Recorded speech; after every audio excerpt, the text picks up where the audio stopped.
Eu tinha 15 anos quando meu pai morreu, e nos 10 anos seguintes, vivi na pobreza absoluta enquanto meus 3 irmãos mais velhos viviam como reis, porque eles me roubaram. Roubaram minha herança, roubaram meu futuro e mentiram na minha cara durante uma década inteira. Meu nome é Ana Paula, tenho 30 anos, e essa é a história de como descobri a maior traição da minha vida e de como me vinguei de cada um deles. Mas antes de continuar, confira se você já está inscrito no canal e escreva nos comentários de onde você está assistindo este vídeo. Deixa eu começar do começo. Meu pai, João Roberto, era empresário, dono de 3 postos de gasolina, 2 lojas de material de construção e alguns imóveis alugados. Não éramos ricos, mas vivíamos bem. Casa grande, carro bom, escola particular. Éramos 4 filhos. Ricardo, o mais velho, 35 anos na época. Depois Marcelo, 33, Fernanda, 30 e eu, a caçula, 15 anos. Diferença grande de idade porque eu fui surpresa. Meus pais não planejavam mais filhos. Em agosto de 2013, meu pai teve infarto fulminante. iOS 62 anos, saudável, ativo. Do nada, caiu no escritório da loja socorrido, mas morreu no caminho para o hospital. Meu mundo desmoronou. Meu pai era meu herói. Ele me buscava na escola, me levava para andar de bicicleta todo domingo, me ensinava matemática. Era presente, carinhoso, meu melhor amigo. E de repente, sumiu, para sempre. O enterro foi horrível. Eu chorava, sem parar. Minha mãe, que tinha se separado do meu pai 3 anos antes, estava lá, mais distante. Os 3 irmãos mais velhos pareciam mais preocupados com questões práticas do que com luto. Uma semana depois do enterro, Ricardo me chamou para conversar. Eu estava morando com ele. Não tinha mais ninguém. Minha mãe tinha namorado novo e não tinha estrutura para me receber. Fernanda morava em apartamento pequeno. Marcelo morava com a esposa que me odiava. Então fiquei com Ricardo. Ana Paula, a gente precisa conversar sobre dinheiro, ele disse, desconfortável. Dinheiro, é. O pai deixou algumas coisas, mas não é muito. E tem dívidas também. Que tipo de dívidas? Das empresas, sabe como é? Economia ruim, negócios não iam bem, o pai estava endividado, a gente vai ter que vender tudo para cobrir. Mas, e a gente, como vamos viver? Você vai morar aqui comigo até fazer 18? Eu cuido de você. Depois, você se vira. Arruma emprego, vai para faculdade pública, sei lá. E a herança? O pai não deixou nada? Ricardo suspirou. Deixou. Mas é complicado. Foi dividido entre nós 4, mas a sua parte, por você ser menor, fica retida até você completar 18. E como tem que pagar dívidas primeiro, provavelmente não vai sobrar nada. Eu não entendia muito de lei, de herança, de nada. Tinha 15 anos. Acabava de perder meu pai.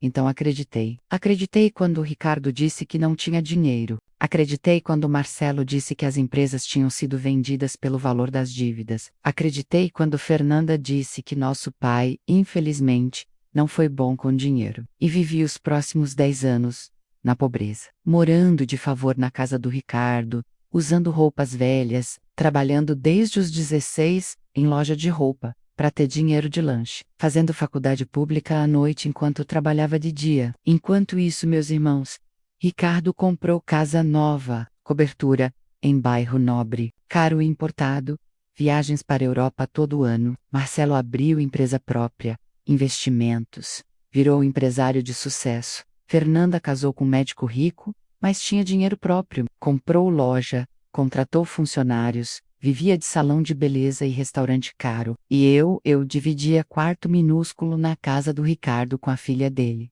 Comia as sobras do jantar. Ouvia piadas sobre ser a irmã pobre. A Ana não pode ir no restaurante. É muito caro para ela. Ana, você ainda tá com essa bolsa velha? Que vergonha. Coitada, não tem dinheiro nem para roupa decente. Eu aguentava, porque era família, porque eu não tinha escolha, porque acreditava que realmente não tinha herança, que meu pai tinha morrido pobre, que eu era azarada. Até o dia que a verdade caiu no meu colo. Literalmente. Era maio de 2023. Eu tinha 25 anos. Trabalhava como assistente administrativa numa empresa pequena. Ganhava 2 salários mínimos. Morava num quarto alugado de 15 metros quadrados, que cheirava a mofo. Fui no cartório pegar a segunda via da minha certidão de nascimento. Tinha perdido a original. A atendente, Dona Clarice, senhora de uns 60 anos, me reconheceu. Você é filha do João Roberto, né? Das lojas de material de construção. Era. Ele faleceu. Eu sei, querida. Sinto muito. Seu pai era bom homem. Comprei material para reformar minha casa com ele várias vezes. Obrigada. Ela me entregou a certidão. E então disse algo que mudou minha vida. E a herança? Conseguiu resolver tudo? Sei que é complicado quando tem menor envolvido. Não teve herança. Meu pai tinha dívidas. Ela franziu a testa. Dívidas. Mas o inventário que passou aqui era de quase 8 milhões. Eu lembro porque foi um dos maiores que processamos naquele ano. Meu coração parou. Como? 8 milhões, divididos entre 4 filhos. 2 milhões para cada um. Você não sabia? O mundo girou. Sentei numa cadeira antes de cair. Não sabia. Meus irmãos disseram que não tinha nada, que tudo foi para pagar dívida. Dona Clarice ficou pálida. Querida, isso não tá certo. Pode me mostrar o inventário? Posso. É documento público. Ela imprimiu e ali, preto no branco, tava tudo, inventário completo. Bens avaliados Catúdio Juta de la Panratslima Ribo, divididos, igualmente entre Ricardo, Marcelo, Fernanda e Ana Paula. Cada um tinha direito a R$ 1.962.500. Se você está com raiva por mim, deixe seu like para me ajudar a continuar trazendo essas histórias reais que tocam o coração. Voltei para Coça, o quartinho de 15 metros quadrados, menos com o inventário na mão, tremendo, não de frio, de raiva, de choque, de descrença. Quase 2 milhões será o que me pertence. Eu estava vivendo com R$ 2.400 por mês, comendo miojo, usando roupa de brechó, enquanto meus irmãos, Legue, Pro, Ricardo, preciso falar com você urgente. Agora não dá. Tô em reunião. Agora. O tom da minha voz fez ele pausar. Tá bom. Vem aqui em casa às 19 horas. Às 19 horas cheguei na cobertura dele. 2 andares, vista pro parque, decoração de revista.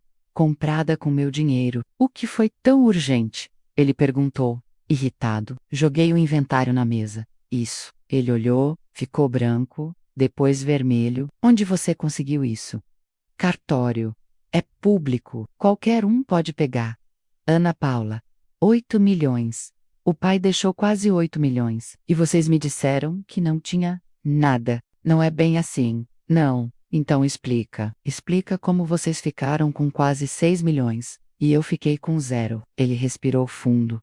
E então, ao invés de negar, atacou. Você era menor. Não tinha capacidade legal. Alguém tinha que administrar seu dinheiro. Administrar. Vocês roubaram, não roubamos. Usamos o dinheiro para te criar. Comida, roupa, casa. Eu trabalhei desde os 16. Eu paguei minhas próprias coisas. E mesmo se não tivesse, não custa 2 milhões criar alguém por 3 anos? Tinha despesas, advogados, impostos, taxas, 2 milhões de impostos. Pará, Dumenter, Fernanda e Marcelo chegaram. Ricardo tinha ligado para eles.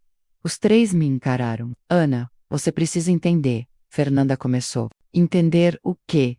Que vocês roubaram minha herança. Que mentiram para mim por 10 anos. Que me deixaram passar fome enquanto gastavam meu dinheiro. Você não passou fome, Marcelo disse friamente. Voca tive teto, comida, oportunidade de estudar. Porque eu trabalhei. Não porque vocês ajudaram. Olha, Ricardo disse tentando ser conciliador, a gente pode conversar. Ver o que dá para fazer, mas tem que ser civilizado. Civilizado? Vocês querem civilizado agora? Depois de 10 anos de roubo? Não foi roubo, Fernanda disse. Foi realocação de recursos. Eu ri, sem humor. Realocação. Que palavra bonita para crime. Você não pode provar nada, Marcelo disse. E foi aí que percebi. Eles tinham planejado. Tinha documentos. Provas falsas? Então me mostrem. Se não foi roubo, mostrem para onde foi meu dinheiro. Eles se entreolharam. Tem documentos, mas estão guardados na empresa de contabilidade. Vai demorar para conseguir. Ótimo, eu espero. Saí de lá e decidi. Não ia deixar barato. Ia recuperar cada centavo. E ia fazer eles pagarem. Nos dias seguintes, procurei advogado. Não tinha dinheiro para pagar, então achei um que aceitou trabalhar por porcentagem, menos se recuperasse algo. Ele ficava com 30%. Dr. Henrique ouviu tudo, analisou os documentos e disse: Ana Paula, você tem caso, mas vai ser difícil. Se eles falsificaram documentos bem, se tem assinaturas suas mesmo, você sendo menor, vai ser complicado provar. E se eu conseguir provas, confissões, aí muda tudo. Mas como você vai fazer isso? Deixa comigo. Bolei um plano. Ia me aproximar de cada um deles. Fingi que aceitei a situação. Ganhar confiança. E graver tudo, comecei com Fernanda. A mais fraca. A mais emotiva. Marquei café com ela. Nanda, desculpa ter explodido outro dia. Eu tava em choque, amor. Eu entendo. Foi muita informação de uma vez. Mas pensando bem, vocês meio que me criaram, né? Deram casa, comida. Acho justo ter usado parte do dinheiro. Ela relaxou. Exatamente. A gente não fez por mal. Eu sei. Mas, só para eu entender mesmo, quanto foi usado comigo? E quanto vocês ficaram? Me conta nos comentários. Você já descobriu que alguém da família te traiu? Fernanda hesitou. Olhou em volta no café. E então, achando que eu tinha aceito, começou a falar. Olha, a verdade é, a gente não usou quase nada com você. Não? Não. Tipo, o Ricardo te deu casa por 3 anos. Deve ter dado, sei lá, uns 30 mil no total? Comida, luz, água e o resto, dos 2 milhões. A gente dividiu, meu estômago embrulhou, mas mantive a cara neutra. Dividiu como? Entre nós três, tipo, você era menor, não ia saber usar o dinheiro. A gente pensou, quando ela fizer 18, se ela perguntar, a gente diz que gastou tudo com ela. E se não perguntar, melhor ainda. E eu não perguntei. Não. Durante 10 anos, a gente até apostou. O Marcelo achava que você ia descobrir rápido, mas não. Você acreditou em tudo. Ela disse isso rindo, como se fosse piada, como se ter roubado da irmã de 15 anos fosse engraçado. Eu tava gravando celular no bolso, gravador ligado, cada palavra. Mas tipo, não foi ilegal. Eu era menor. Tecnicamente foi, mas a gente falsificou sua assinatura em documento, dizendo que você renunciava à herança. E pagamos o tabelião para registrar, sem perguntar muito, então oficialmente você abriu mão de tudo. Esperto. A gente achou. E funcionou. Por 10 anos. Tomamos café e conversamos mais, e no final, dei um abraço nela. Obrigada por ser honesta, Nanda. De nada, maninha. Ainda bem que você entendeu. Saí de lá com a gravação. Primeira prova. 2 semanas depois, tentei com Marcelo. Mais difícil. Ele era desconfiado, frio. Fingi que queria entrar num negócio com ele. Marcelo, você é empresário de sucesso. Queria conselhos. Ele gostou. Adorava se sentir superior. Marcamos almoço em restaurante caro, que ele pagou fazendo questão de mostrar que podia. Então, Ana, que tipo de negócio você quer abrir? Sei lá. Algo pequeno, loja, talvez, mas não tenho capital. Capital é fundamental. Sem dinheiro não faz nada. Pois é, eu não tenho nada. Diferente de vocês que herdaram do pai. Ele me olhou, medindo. A gente herdou porque soube usar. Você ainda é nova. Não saberia o que fazer com dinheiro grande. Provavelmente. Por isso foi bom vocês terem ficado com minha parte também, né? Ele congelou. Quem te disse isso? A Fernanda. Ela contou tudo. Mas relaxa. Eu entendi. Faz sentido. Ele relaxou um pouco. Você não tá brava? Tava. Mas pensei, o que eu ia fazer com 2 milhões aos 15 anos? Provavelmente gastar tudo com besteira? Exatamente, foi até um favor. E vocês usaram bem o dinheiro. Investiram, cresceram. Sam, eu peguei minha parte, que era minha por direito menos mais a sua parte, investi em ações, em fundos. Multipliquei. Hoje tenho muito mais que aqueles míseros 600 mil. Tiramos ele. Nem percebeu que confessou. 600 mil, a gente dividiu teus 2 milhões, uns 600 mil para cada um. O resto foi para pagar o tabelião, o advogado que falsificou os docs, essas coisas. Faz sentido. Ele continuou falando sobre os investimentos, sobre como foi esperto, sobre como eu era ingênua. e nunca ia descobrir cada palavra gravada. Faltava Ricardo, o mais inteligente, o mais cuidadoso. Demorou 3 meses para eu conseguir fingir que queria fazer as pazes completamente, que entendia que eles fizeram o melhor.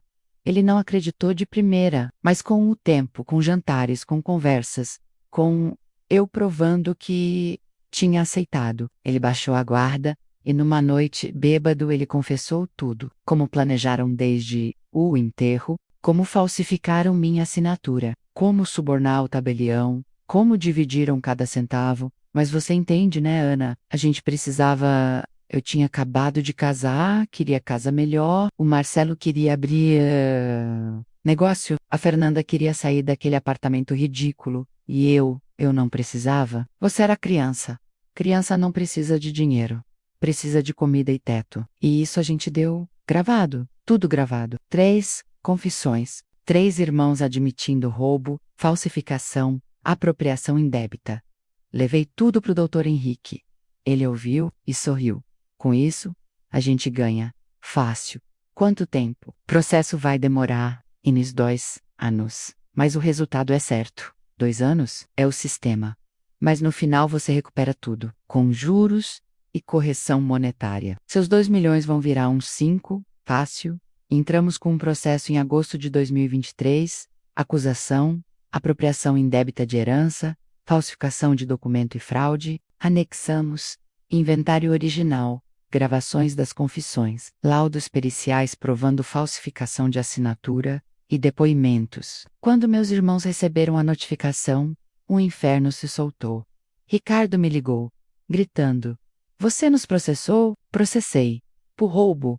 Você tá louca?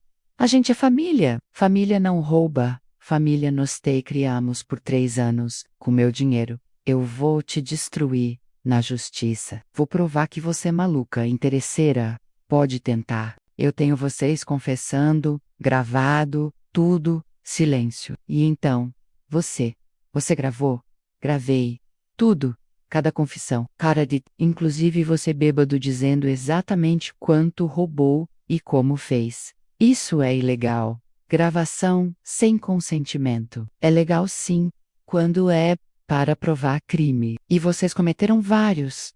Ele desligou e nos dias seguintes tentaram me intimidar. Ligações, mensagens, até apareceram na minha casa. Fernanda, chorando. Ana, pelo amor de Deus, tira esse processo. Vai destruir a família. Que família?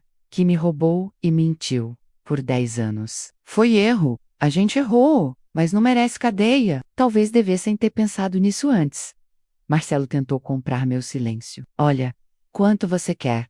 500 mil para você sumir com esse processo. Quero meus 2 milhões, com juros, com correção, e quero vocês pagando pelo crime. Você tá sendo ridícula. Isso foi há 10 anos. Crime não prescreve quando há falsificação e apropriação indébita de menor. O advogado deles tentou acordo extrajudicial. Minha cliente aceita devolver 1 milhão, sem juros, e todos esquecem isso. Dr. Henrique olhou para mim. Eu balancei a cabeça. Não, quero tudo. E quero justiça criminal também. O processo correu. Perícia comprovou falsificação. Gravações foram validadas como prova. Testemunhas, inclusive Dona Clarice, do cartório, depuseram. E em cada audiência, eu via meus irmãos, antes tão arrogantes, tão superiores, agora nervosos, assustados, percebendo que iam perder. A esposa do Marcelo pediu divórcio na Aquaria Sei, associar com criminoso. A loja da Fernanda começou a ir mal, menos clientes, descobriram o caso e boicotaram. Ricardo perdeu clientes importantes, menos. Ninguém quer fazer negócio com quem rouba da irmã. Eles tentaram me culpar. Você tá destruindo a gente? Não. Vocês se destruíram. Eu só tô cobrando o que é meu. Em março de 2025, menos 1 ano e meio depois do processo, saiu a sentença. Juiz reconheceu apropriação indébita, falsificação de documentos, fraude contra Menia. Sentença. Ricardo, 4 anos de prisão.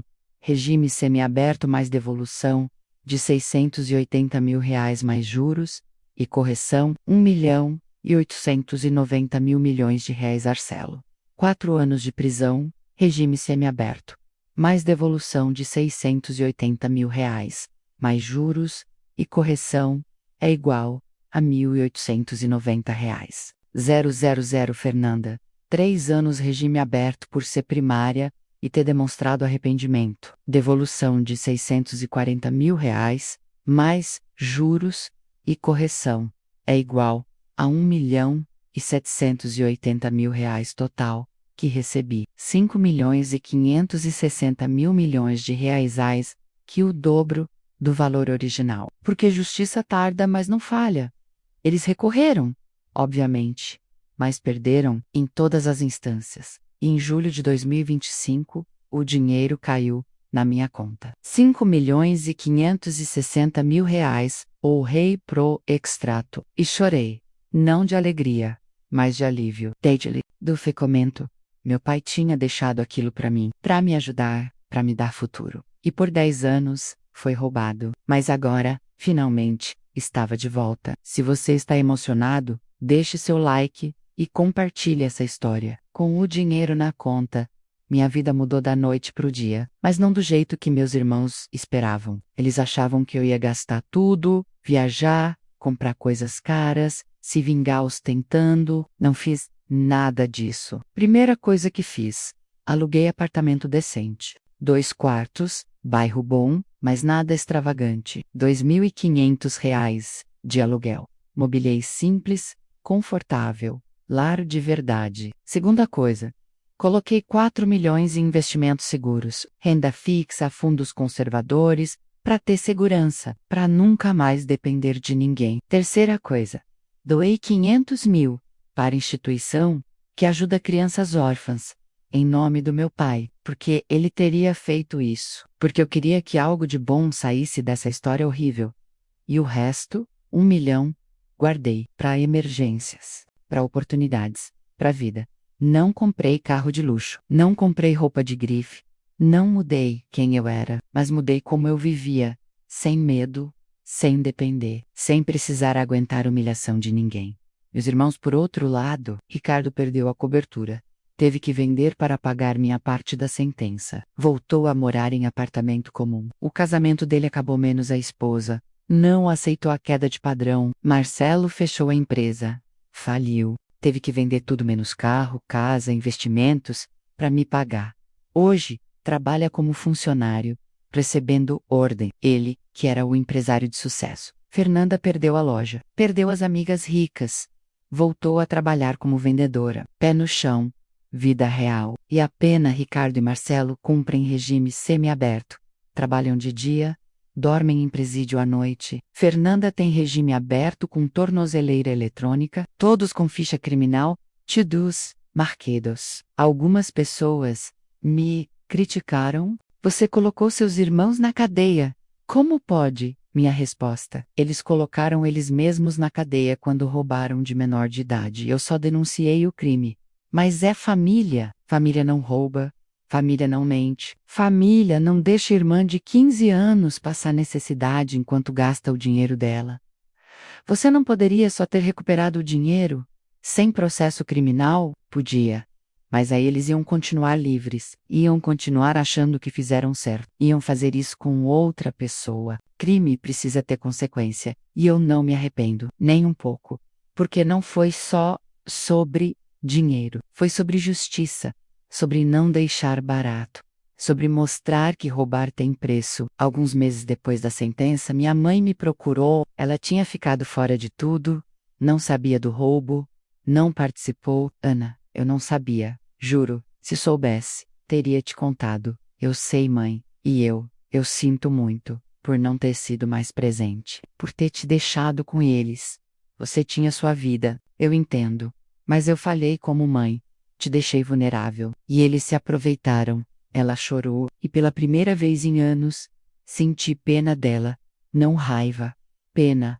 Mãe, o passado é passado. Mas o futuro a gente pode construir diferente. Como? Sendo honesta, sendo presente, sendo família de verdade. E aos poucos, reconstruímos. Não foi rápido, não foi fácil, mas foi real. Quanto aos meus irmãos, não falo com eles. Fernanda tentou se aproximar uma vez. Mandou mensagem: Ana, me perdoa. Eu errei. Mas a gente é sangue, não podemos ficar assim para sempre. Minha resposta: sangue não significa nada quando não tem caráter. Vocês me roubaram, mentiram, me humilharam por uma década. Perdão, talvez um dia. Mas relacionamento, nunca mais. Ela não respondeu. Ricardo tentou diferente. Mandou carta, manuscrita, páginas e páginas sobre como se arrependia, sobre como foi fraco, sobre como não pensou nas consequências. Rasguei sem terminar de ler, porque não era arrependimento real. Era arrependimento de ter sido pego, de ter perdido tudo, não de ter feito. Marcelo, esse nem tentou. Continuou achando que não fez nada de errado, que eu exagerei, que sou vingativa. Deixo ele pensar o que quiser. Me conta nos comentários. Você acha que fui longe demais? Ou fiz o certo? Tem uma coisa que ainda não contei, sobre o dia que meu pai morreu. Algo que descobri só recentemente e que muda tudo. Lembram que ele morreu de infarto no escritório aos 62 anos? Repentino? Pois é, não foi tão repentino assim. Ano passado, organizando documentos dele que finalmente consegui acessar, após todas as batalhas judiciais, achei algo. Uma carta, escrita 2 dias antes dele morrer. Era para mim, mas nunca foi enviada, menos ficou guardada na gaveta dele. Minha filha querida Ana Paula, se você tá lendo isso, significa que já morri. E significa que você é mais velha, mais madura, e espero que mais feliz. Preciso te contar algo que me pesa no coração há dias. Fui ao médico semana passada, exames de rotina, e descobriram: meu coração está muito mal.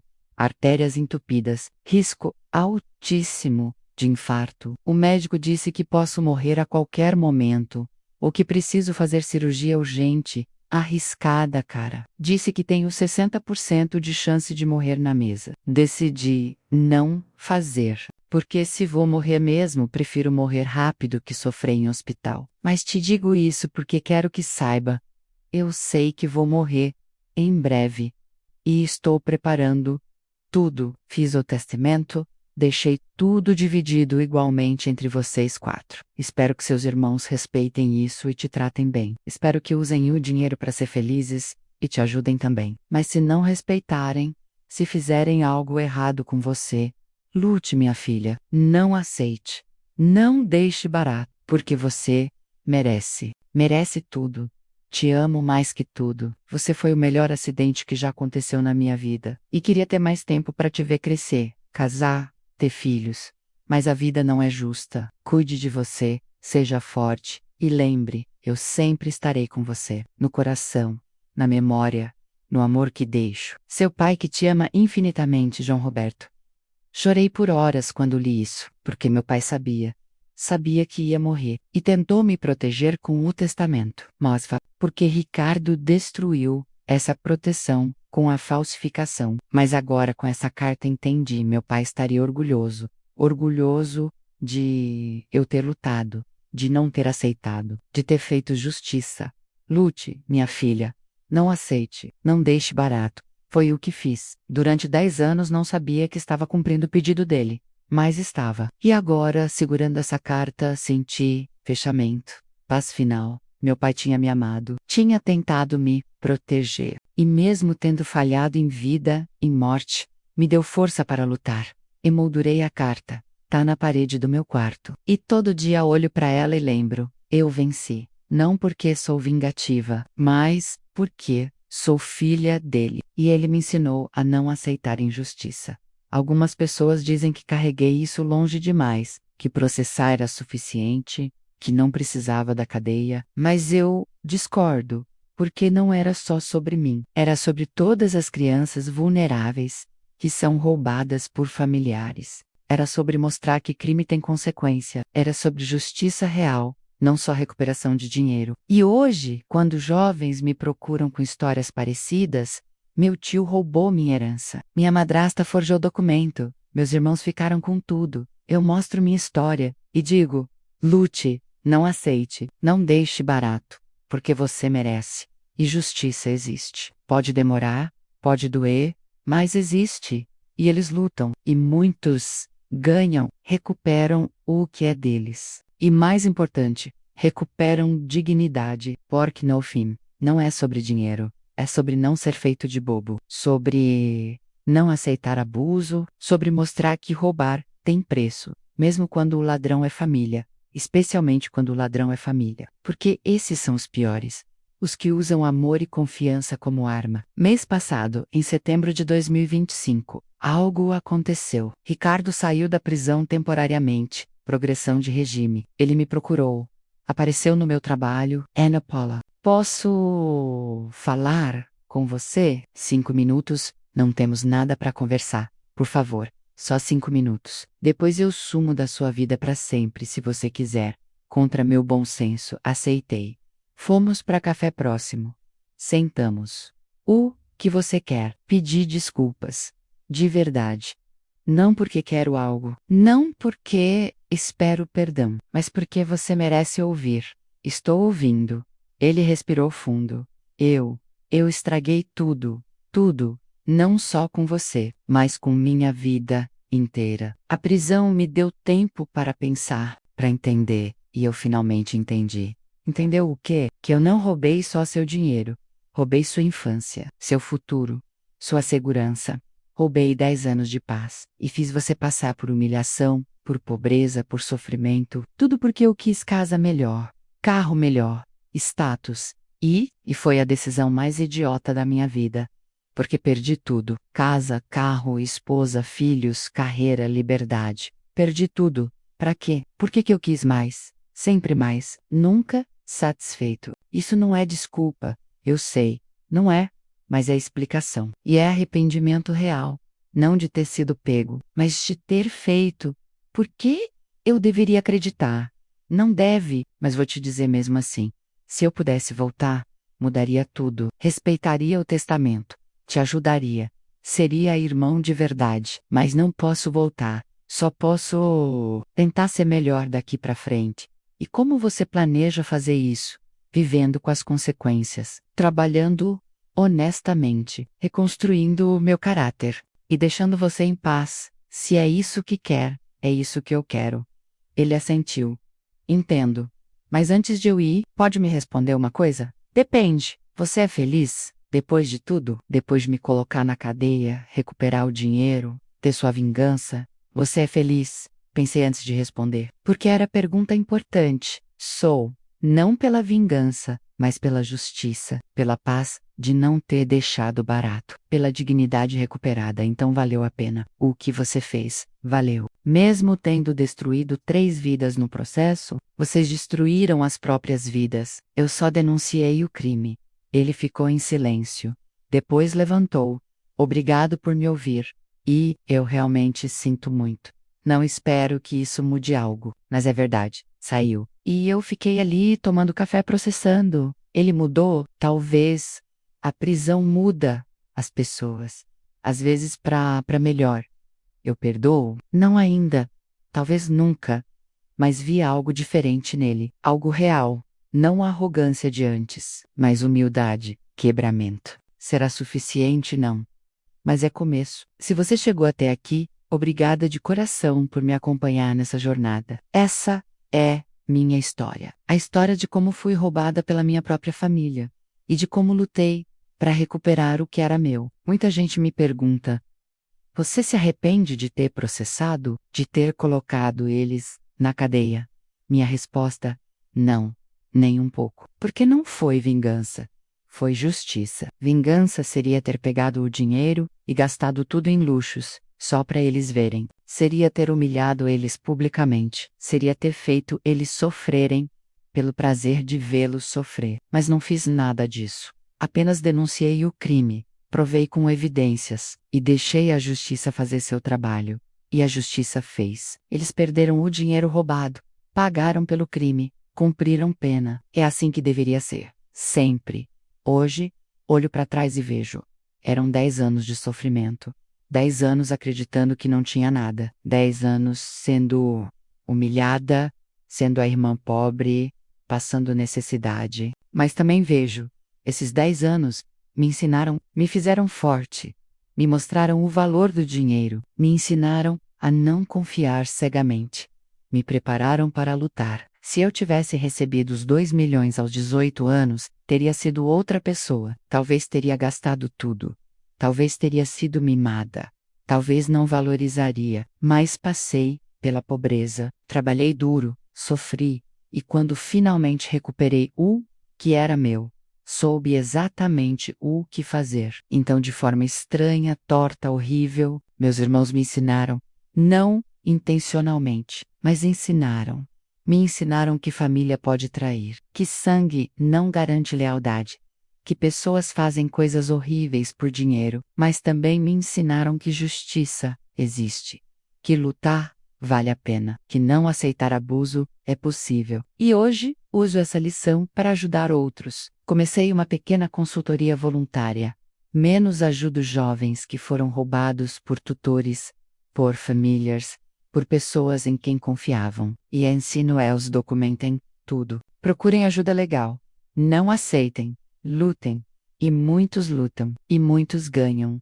Por isso, essa história não é só sobre mim, é sobre todas as crianças vulneráveis, sobre todos os órfãos, sobre todos que dependem de adultos, que podem traí-los. É sobre mostrar: vocês têm direitos, vocês têm voz, e justiça é possível. Meu pai me deixou herança, mas a maior herança não foram os milhões. Foi a lição que aprendi com tudo isso. Deixe seu like, se inscreva no canal, e me conta nos comentários, você já foi traído por alguém da família? Como lidou? Um abraço forte e até o próximo vídeo. E lembrem-se, se você está passando por algo parecido, sendo roubado, sendo enganado, sendo abusado por família, menos lute, procure ajuda legal. Junte provas, denuncie, porque você merece justiça. Você merece o que é seu. Você merece dignidade. E não importa quanto tempo demore, não importa quão difícil seja, no final, justiça vence, sempre.